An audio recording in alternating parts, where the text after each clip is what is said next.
Today we're looking at the Nitecore HA11 headlamp.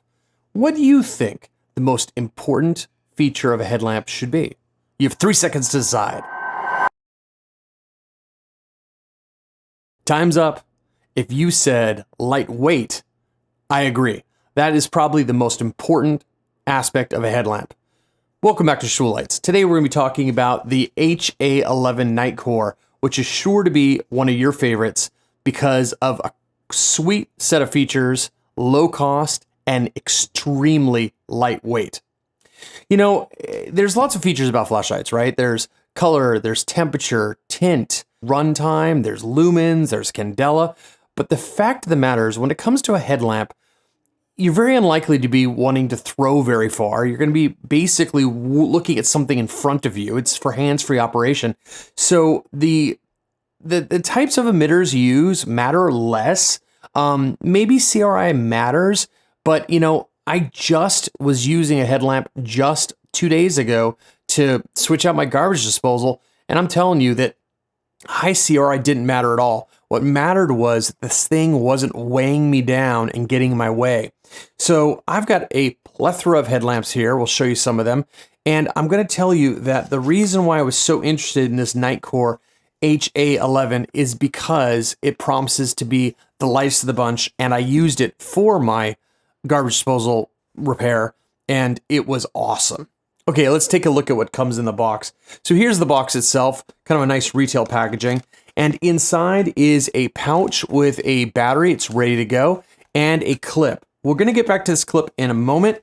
There's also a quick start guide, and this quick start guide is literally like the little tiny blurb, just this little section here, and then over and over and over in a bunch of different languages. So it's not super helpful, definitely a quick start, gets you going, but I found that there was features on the headlamp that I'm sure were purposeful, but are not covered in this little quick start.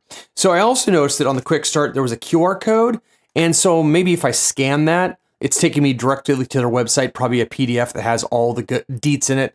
But don't worry about it. Once we get to the UI section, I'll show you what I found.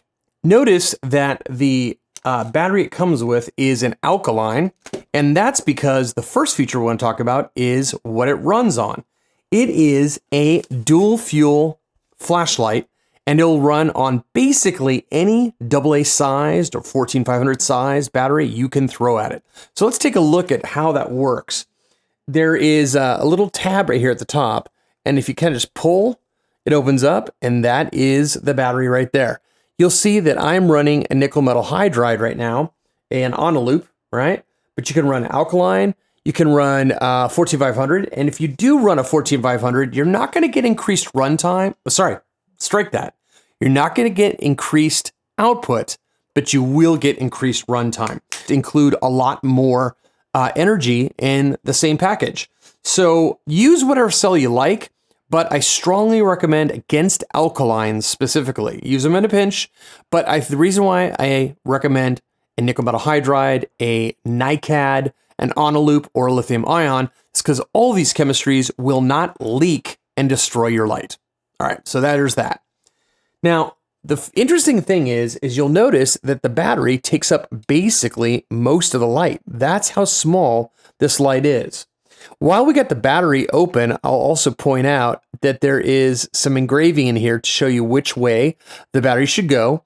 And also there's some text right here. Let's get close up on that. It says the lockout formula. So we'll cover the lockout formula in the UI section, but I just think it's really awesome that they imprinted on the inside light in case you put it away for a year or two and try to use it, don't know why it's not working. If you go to check the battery, there it is. And this is one of many features that are so well designed about this flashlight. Really well designed. Love it.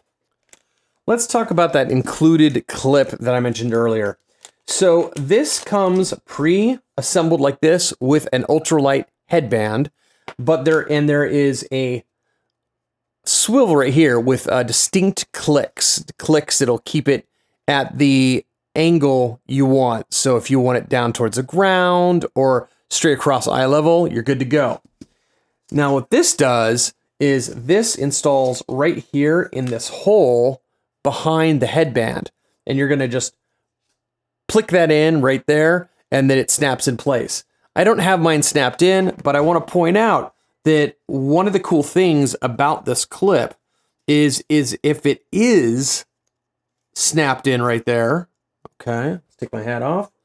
Notice that when I go to wear this, okay, I don't have it actually snapped in because I don't want to use it, but notice that it is curved in a manner where it'll sit against my forehead. Looks a little goofy, so not the best fashion statement to have that clip installed, but I like the fact that you don't have to pull it off to continue using it with the headband. Now, when you do have, and the headband itself, by the way, can be removed by just feeding the elastic out of these notches on either side.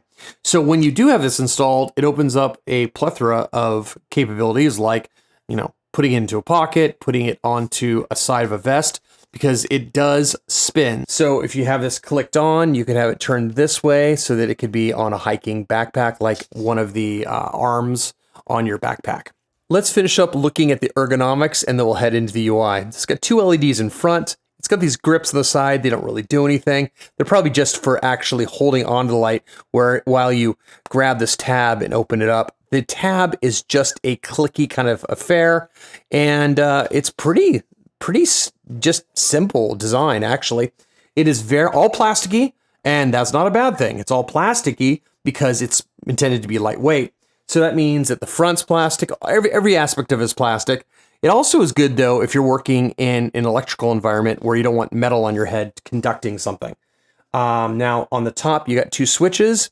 Let's get a good close-up right there. You've got a main switch on the right and a mode switch on the left, and a combination of presses will activate the light in different modes. So the light is super straightforward to use. If you push the main button and hold it, the light turns on. It turns on onto a medium and a high mode, meaning it turns on medium, and if you tap it again, you go to high, tap it again, you go back to medium. It just toggles between medium and high. Now the medium mode is, I think, if I remember correctly, we'll go to the lumen tube in a second, I think it's about 50 lumens, and the high is about 240 lumens. Now there's a hidden moonlight, and the way you do that is if you long press and hold again, that turns it off, so long presses turn it on and off. But from off, if you double tap, tap, it goes on to the ultra low. And if I recall, I think the ultra low was 2-3 lumens. We'll check it on the tube in a moment.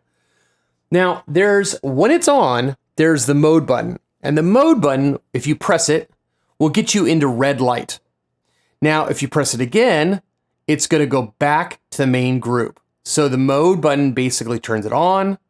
Now, if you press and hold the mode button over here, that'll just turn it off, just the same way that press and hold turned it off over here. So it's pretty intuitive, because anytime you press and hold on either of the buttons, it'll turn on or off, so you won't get lost. Now, I will point out that if I press and hold to turn on, then I click once to go to red, I can double tap over here, tap, and it gets me into SOS mode over here, okay? Now, once you're in SOS, there's one more feature that wasn't in the manual that I discovered, and that is if I just tap over here, let me do it, tap, notice it's now on a strobe, or a beacon, I should say. That's a beacon. So if you wanted a long run time with something visible, let's say you were trapped in the wilderness, you wanted to be spotted from the air, this is a beacon that should run a long time, and it just flashes to be seen, but doesn't use up, a ton of power. Now, there's also a red beacon. I'll see if I can remember how to get into that because it was kind of hidden. I don't even know if this is on purpose, but let me show you what I discovered. Let's go back to it. Remember I said that if I press and hold to turn it on, then I double tap over here, tap, you get to the SOS. Now I said if I tap once on this side, tap, we get to the strobe. Okay. Now, remember how I pressed and hold at the beginning on the power to get into white light first? Okay, now we're going to switch that up. Okay, I turned it off. We're going to press and hold on the red side, and it comes on red. Now when I tap over here, it goes to red beacon. I don't know if that's like intentional because it's so convoluted to press and hold on the red side to get there, but it works. So there you go. Now there's one last feature we're going to show you, and that is lockout. So let's go ahead and press and hold to turn it off. And lockout is press and hold both sides simultaneously until you see that flash.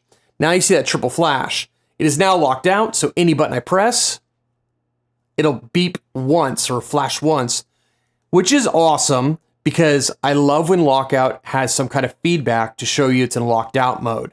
Now remember what I said earlier, which was if for some reason you lock your light out and you get confused, first off, it does give you feedback, so you press it and you get that little flash. You go, oh, it's not dead, it's locked out. But remember that you can just pop the light open like this and read how to unlock it out. Now let's talk about my favorite feature, which is how much it weighs. Because it is so small and it weighs so little. All right, now let's take a look at some of the venerable headlamps that people use, including myself. So I got, let's see, a Per-Run 3 from Olight. There's a big, like I think a 21700 light with 3 emitters. I got the Per-Run 3 Mini, which is a little 16340 sized light. Those are great lights, by the way. I got a little tiny Phoenix, little tiny guy. This is this is the smallest one compared to the HA11. And actually in size, I mean, it's arguably maybe a little smaller. I'll show you on the overhead camera in a second, but it weighs more because it's metal construction. So, I mean, metal sounds nice, but I mean, what's on your head for hours, it's not so nice. Then also, I've got another Phoenix. This is high-vis yellow for wearing on a hard hat. And then I got a black diamond running lamp. This is the lightest weight black diamond that they had at REI back when I used to buy flashlights at REI. This one still weighs considerably more than most of the lights here. So let's take a look at what we got. I'll start with the big boy. Let's start with the Per-Run 3. You can see it's almost 200 grams. I'm gonna go use grams for all of this, but you can go ahead and convert it to ounces if you care. Here's the Cyan Sky. This is an 18650 headlamp. It's also metal, and you can see it's the better part of 200 grams. Then let's take a look at the little tiny Per-Run 3 Mini, which is just under 100 grams, 91, 92, somewhere in there. So it's very lightweight. The little tiny Phoenix, all right. You can see it's the lightest one so far at 78 grams. I will throw in the black diamond. This is the ultra lightweight black diamond for running. You can see it's around 100 grams. So it seems like manufacturers think 100 grams is light. But here comes the Nitecore HA11 at 65 grams. It is so light. And in fact, just to show off, I'm going to take the battery out here. Let's put it like this. Okay, so there is the 65 grams we just got, and I'm going to remove the battery now. And look at that, 39 grams. This thing is so lightweight. I'm going to go ahead and hit the unit button here, and you can see that the headlamp without the battery is 1.3 ounces. With the battery,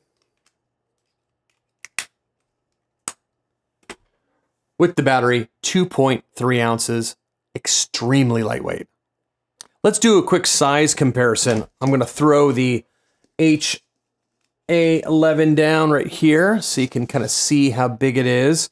Let's take the next smallest, which is the Phoenix, and put it right there. You can see the Phoenix is, you know, it's hard to say because it's a little smaller on this dimension, but it is the same length.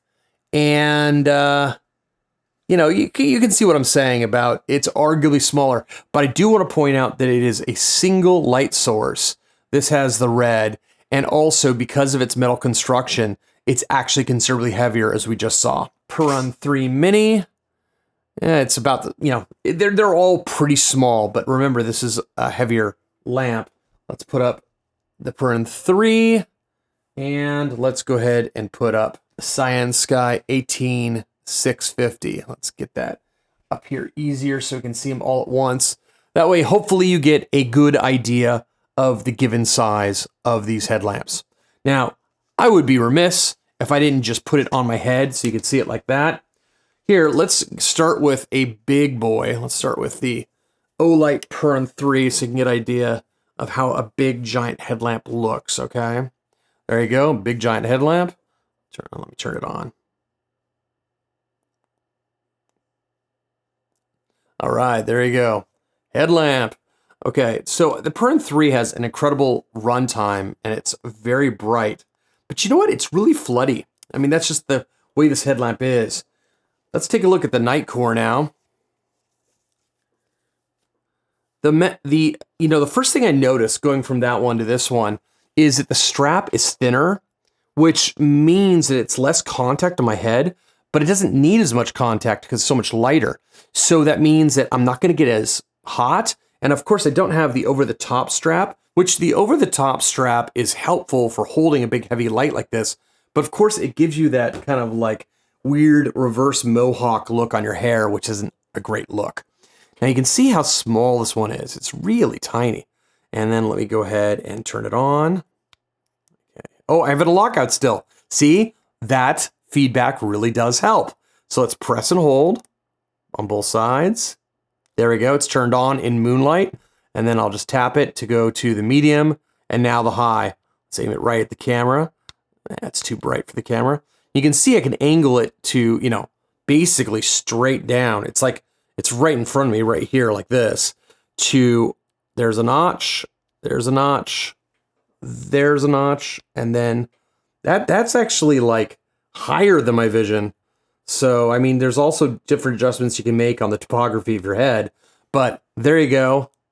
That is how that looks with it on. Now let's take a look at it on the integrating sphere. I'm going to start with the moonlight, which is double tap from off, and oh, we're getting 5 lumens, a little higher than I expected. Now let's click it once, and we got the medium, which is 65 lumens, so that's around the 50 I expected. And let's click once more, and there's over the 240 it stated.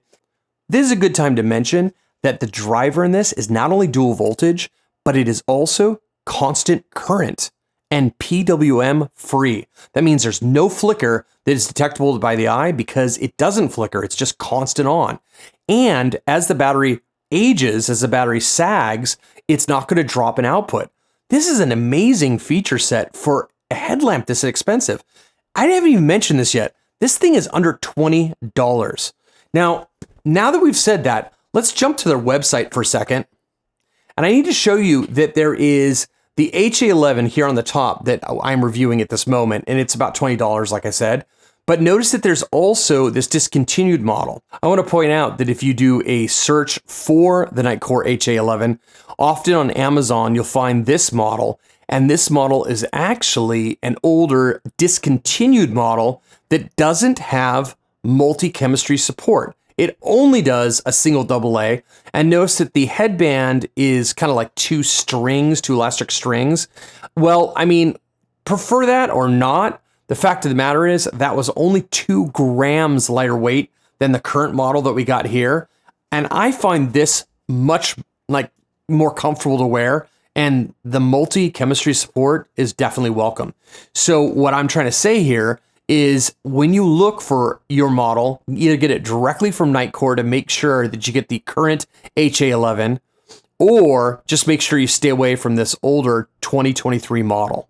All right, looking at the product page, you can see the stats here, and noticing that it says max runtime 75 hours just reminded me that I should actually talk about the fact that on the modes here, if you're going to run the 6 lumen mode, it says it's going to give you 75 hours, but on the low, you're still going to get all of a nighttime cycle, right? 11 hours, that's all of night. So on that medium, I'm calling it low, medium, and high. They've got different terms here, but ultra low to me is always under a lumen, so I'd go low, medium, high.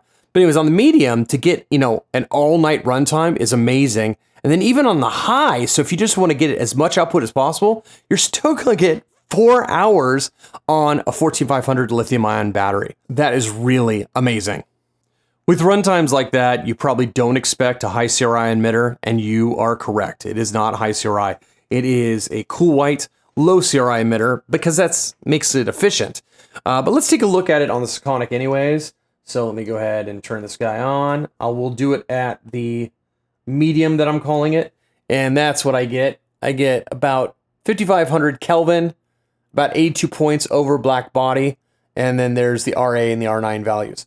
If you thought I was going to take the headlamp outside to show you beam shots, I'm not going to, and here's the reason why.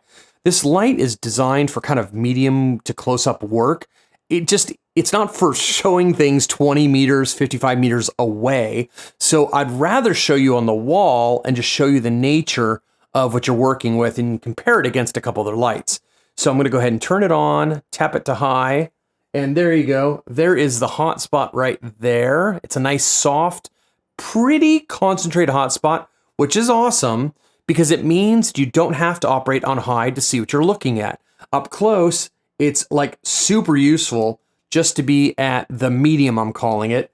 Now, you can still see it on my wall a little bit as I move it around there, and that's with this well-lit studio right now. So that candela, the fact that it's got a concentrated hotspot, really helps it be efficient and means a long runtime on the single lightweight battery it has. Now, I'll also point out that there is a spill. Now, watch for my shadow on the wall here, okay? See my fingers there? So there is a spill, but the spill isn't super pronounced. Most of the light is definitely in this softish hot spot. Now, let's take a look at it compared to the other small one, which is the Phoenix HM50R. By the way, just reading the R right now reminds me that there is a red light on this Phoenix. I always forget about that though, because it's so confusing to use. Like you press and hold for on, and then you go through the modes, and that makes sense, but double tapping and stuff doesn't get you to the red. To get to the red, I think you have to press and hold from off, cycle through, and it starts flashing. Then there is a way to get constant red on. It's like you double tap or you hold or something. Man, it confuses me every time I use this light. So I don't love the UI, and for that reason, I kind of just forget that it even has red. Oh, there it goes. See, I don't even know how I did that. Somehow I got the red solid on. I'm sure somebody in the comments will school me about it, but I've always hated the red interface on this light. So every time I pick it up, I just kind of think it's a white light. All right, let's go back to it. Let's go ahead and turn it on to the highest mode. All right, so let's do a comparison between the two. All right, so that is the Phoenix right there, and there is the Nitecore. So the Phoenix, and the Nitecore hotspots are very similar. The Phoenix is clearly brighter on high, but remember, this is running on a 16340 lithium-ion battery only, so it's just a different kind of light. And remember, it was almost almost double the weight. Okay, so if I put it on a medium here, so let's see here. I'm on the high on the Nitecore, and I'm on the medium on the Phoenix. So the Phoenix does put out more lumens, but again, I mean, when I'm working up close, when I was working on the garbage disposal, I didn't need all those different high output modes. So the lightweight was what mattered. Now let's take a look at the Olight Purin 3, which is a much different kind of light. It's a huge light, and it's got this 3 emitters, and it's super floody. These are Osram P9s, just really floody. So let's go straight. That's turbo, in fact. So that's a lot of lumens. Let me just double check. Yep, no, I was on turbo. So that is a lot of lumens, but it is spread out. So it's just a completely different kind of light. And to make this many lumens last, you got a chunk of a battery. So there's your beam shots. And again, if you're looking for something for hiking or for working on tools, this is amazing. And I wouldn't be discouraged about the fact that it's low CRI, because on headlamps, you want the most efficient emitter you can get for less heat, more runtime, more efficiency. All right, here we are in the conclusion. And the conclusion is that when I go to grab a headlamp for upcoming work in the house, you better believe I'm going to grab the HA11 by Nitecore first. I mean, you may not have the same value set that I have.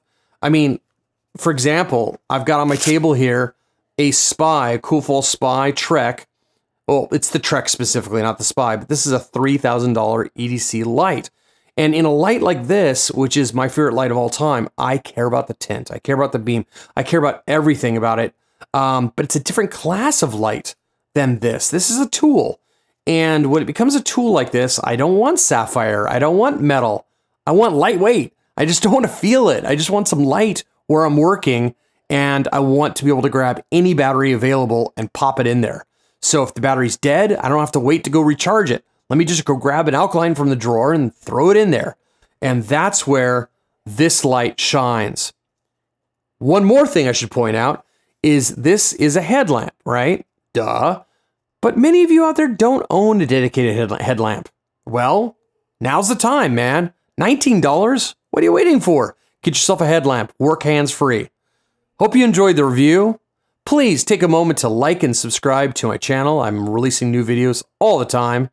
And I'll see you in the next review.